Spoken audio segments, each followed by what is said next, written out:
जय माता दी लाइक जरूर करें। दोस्तों, हरतालिका तीज के व्रत में क्या क्या खाना चाहिए और सरगी कैसे लेनी चाहिए, व्रत का पारण कैसे करें और सास को थाली कैसे दें, क्या क्या सामग्री उसमें रखनी चाहिए और जिनकी सासू मां नहीं है वो क्या करें। साथ ही साथ हरतालिका तीज पर एक चीज जरूर खा लेनी चाहिए और गलती से भी 3 महिलाएं हरतालिका तीज का व्रत कभी ना रखें।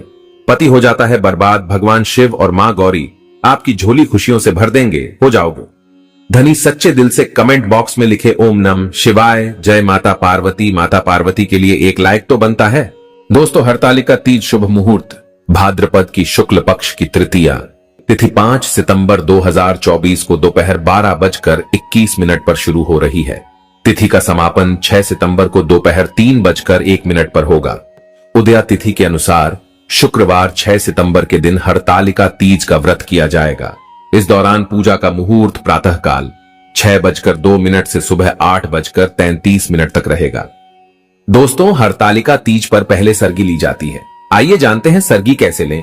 हरतालिका तीज व्रत शुरू होने से पहले सूर्य उदय से पहले या मध्य रात्रि में महिलाएं सरगी करती हैं। सरगी में नमक युक्त भोजन नहीं करना चाहिए। साथ ही सरगी में बहुत भारी भोजन ना करें जिससे आपको उपज की समस्या हो जाए। सरगी में फल, जूस, नारियल पानी, ड्राई फ्रूट्स और मुरब्बा खा सकती है। इससे आपको एनर्जी मिलेगी और डिहाइड्रेशन नहीं होगा। साथ ही आपको व्रत के दिन भूख भी नहीं लगेगी।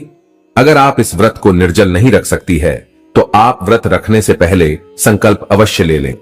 पारण में शामिल करें ये चीजें। हरतालिका तीज के अगले दिन पारण किया जाता है। मान्यता है कि चतुर्थ तिथि लगने के बाद ही पारण करना चाहिए। व्रत का पारण कभी भी नमक युक्त भोजन से नहीं करना चाहिए।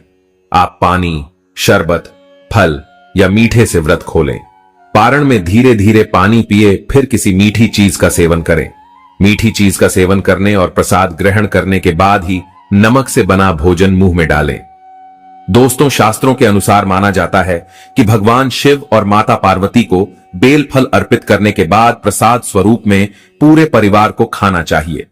इससे आपके घर में हमेशा पैसों की कभी भी कमी नहीं होगी। घर में लक्ष्मी का आगमन होगा। इस दिन बेल खाना बहुत ही शुभ और मंगलकारी माना जाता है। इस दिन आप बेल का फल प्रसाद स्वरूप में पूरे परिवार को बांटें और खिलाएं, क्योंकि बेल में समस्त देवी देवताओं का वास होता है। दोस्तों, व्रत संपूर्ण होने के बाद सास को थाली दी जाती है। आइए जानते हैं थाली में कौन सी सामग्री रखनी चाहिए जो कि शुभ मानी जाती है। इसके दिए बगैर आपका व्रत अधूरा ही रहेगा। थाली में आप कोई सुंदर साड़ी सफेद मत देना तथा बिंदिया, बिछिया, चूड़ियां, मेहंदी, महावर तथा नेल पॉलिश, कुमकुम, कंघी, मिठाइयां और दक्षिणा अवश्य डालें। अगर आपकी सासू मां नहीं है तो आप इसे ननद को दे सकते हैं या बाहर किसी भी बुजुर्ग महिला को आप दे सकते हैं जिसे आप अपना मानते हैं, और उनका आशीर्वाद अवश्य ले लें। तभी ही व्रत संपूर्ण और सफल माना जाता है। दोस्तों, हरतालिका तीज के व्रत में तीज माता को ये 3 चीजें कभी अर्पित नहीं करनी चाहिए। ये 3 चीजें माता को चढ़ाने से व्रत टूट जाता है। पति पर घोर विपदाएं आ जाती हैं और उल्टा आप पाप के भागीदार हो जाते हैं। ऐसा घोर पाप कभी मत करना। आइए जानते हैं। दोस्तों, सबसे पहली चीज है माता को अर्पित की जाने वाली सामग्री जैसे कि टूटे हुए चावल कभी अर्पित नहीं करने चाहिए। टूटी हुई चौकी खंडित चौकी नहीं होनी चाहिए। चौकी पर हमेशा लाल कपड़ा बिछाना चाहिए। मंदिर में भूल कर भी माचिस नहीं रखनी चाहिए, बहुत ही अशुभ माना जाता है। इस दिन फलों में नाशपाती कभी अर्पित नहीं करना चाहिए। हरतालिका तीज पर सफेद कपड़ा कभी दान नहीं करना चाहिए और ना ही पहनना चाहिए। इस दिन जितना ज्यादा हो सके हरे, पीले, गुलाबी, लाल रंग पहनना बहुत ही शुभ माना जाता है। दोस्तों, हरतालिका तीज पर माता को श्रृंगार अर्पित किया जाता है। श्रृंगार हमेशा नया होना चाहिए। टूटा हुआ श्रृंगार अर्पित नहीं करना चाहिए। माता की पूजा में कलश पर हमेशा नारियल को लेटाकर रखना चाहिए।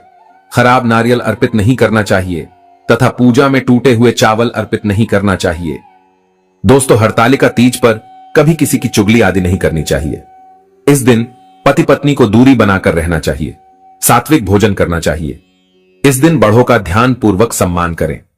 इस दिन मुख से गंदे विचार ना बोले, क्योंकि यह व्रत पति से संबंधित है, इसीलिए पति का सम्मान करें। पति को भूल कर भी गाली ना दे।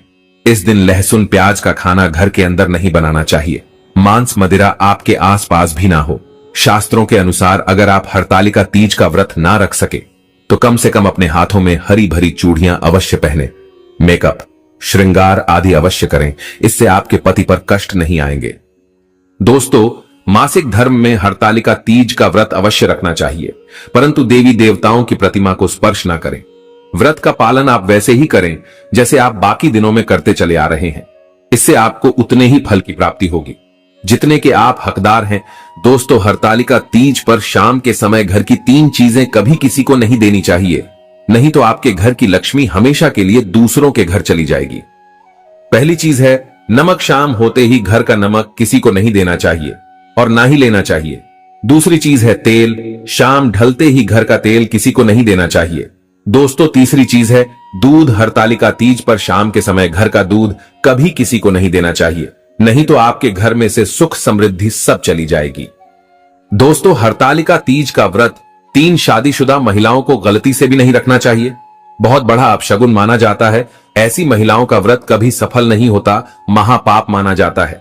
माता पार्वती हो जाती है क्रोधित, लगता है श्राप। आप ऐसी गलती कभी ना करें।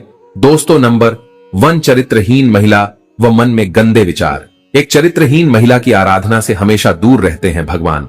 ऐसी महिला की पूजा कभी स्वीकार नहीं होती। अगर हम शास्त्रों की माने तो अगर आपके मन में गलत विचार आते हैं और आप दूसरों के प्रति गलत भावना अपने मन में रखते हैं तो आप भगवान की पूजा कभी नहीं कर सकते।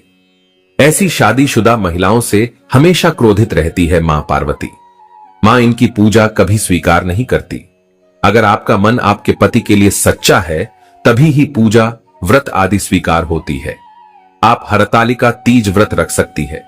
मां पार्वती साक्षात ऐसी महिलाओं को आशीर्वाद प्रदान करती है। दोस्तों, नंबर 2, अधूरी शादी।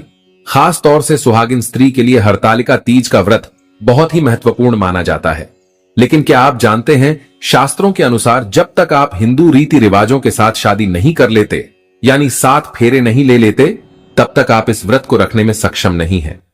शास्त्रों में इस बात की कतई मनाही है। अगर आपने कोर्ट मैरिज भी की है तो भी आप इस व्रत को रखने में सक्षम नहीं हैं। पहले आप अग्नि के साथ फेरे लें, तभी ही आप हरतालिका तीज का व्रत रख सकते हैं। और अगर आप शास्त्रों के विरुद्ध ऐसा करते हैं तो आप पाप के भागीदार बन सकते हैं। माता पार्वती आपसे नाराज हो सकती हैं। दोस्त, तो नंबर 3, कुंवारी कन्याएं हरतालिका तीज का व्रत रख सकती हैं। अगर पाना है अच्छा पति तो हरतालिका तीज का व्रत कुंवारी कन्याएं अवश्य रखें। दोस्तों, नंबर 4, तलाकशुदा महिला। दोस्तों, शास्त्रों के अनुसार किसी भी धार्मिक कार्य में पति पत्नी का होना आवश्यक पूर्वक हो जाता है। इन दोनों के बगैर भक्ति पूजा पाठ अधूरी मानी जाती है। अगर आपका तलाक हो गया है या पति से झगड़ा हो गया है और आप नाराज होकर चली गई है तो हरतालिका तीज का व्रत कभी ना रखें, क्योंकि यह त्योहार प्रेम का है। इसीलिए आप दोनों को एक होना पड़ेगा, तभी ही आप हरतालिका तीज व्रत रखने में सफल हो सकती है और मां पार्वती भी प्रसन्न होती है। दोस्तों, हरतालिका तीज पर ये चीजें अवश्य दान करना चाहिए। इससे पति की उम्र बढ़ जाती है, घर में सुख समृद्धि बनी रहती है। हरतालिका तीज पर इन चीजों का दान करने से बगैर व्रत रखे ही संपूर्ण फल की प्राप्ति हो जाती है। इन चीजों का दान जरूर करें। दोस्तों, हरतालिका तीज पर मान्यता है कि इस दिन सुहाग के सामान के साथ साथ मंदिरों में फलों का दान करने से सुख समृद्धि आती है। इस दिन सुहाग की सामग्री दान करने से जीवन में धन वैभव की कभी भी कमी नहीं होती। लेकिन याद रहे, एल श्रृंगार आदि बाजार से नया खरीद कर ही दान करें। दोस्तों, हरतालिका तीज पर गेहूं और जौ का दान सोने के दान देने के समान ही माना गया है। धार्मिक मान्यताओं के अनुसार तीज के व्रत में गेहूं का दान बहुत ही शुभ फल प्रदान करता है। अगर आपके पास गेहूं या जौ नहीं है तो आप किसी जरूरतमंद को आटा भी दान दे सकते हैं। दोस्तों, हरतालिका तीज पर किसी ब्राह्मण, महिला या गरीब को वस्त्र दान जरूर करने चाहिए। मान्यता है कि महादेव और देवी पार्वती बहुत प्रसन्न होती है और अखंड सौभाग्यवती का वरदान मिलता है। दोस्तों, शास्त्रों के अनुसार हरतालिका तीज पर चावल का दान बहुत ही शुभ माना गया है। कहा जाता है कि हरतालिका तीज पर चावल का दान करने से शुक्र ग्रह से संबंधित सभी दोष समाप्त हो जाते हैं, परिवार में सुख शांति आती है। माता गौरी और भगवान शिव दोनों हाथों से व्यक्ति की झोली भरेंगे। माना जाता है कि हरतालिका तीज पर गुड़ का दान करने से उत्तम फल प्रदान होता है। इस दिन गरीबों को गुड़ का दान करने से महिलाओं को स्वास्थ्य लाभ मिलता है, पति सदैव कामयाब रहता है, घर में दौलत का आगमन होता है।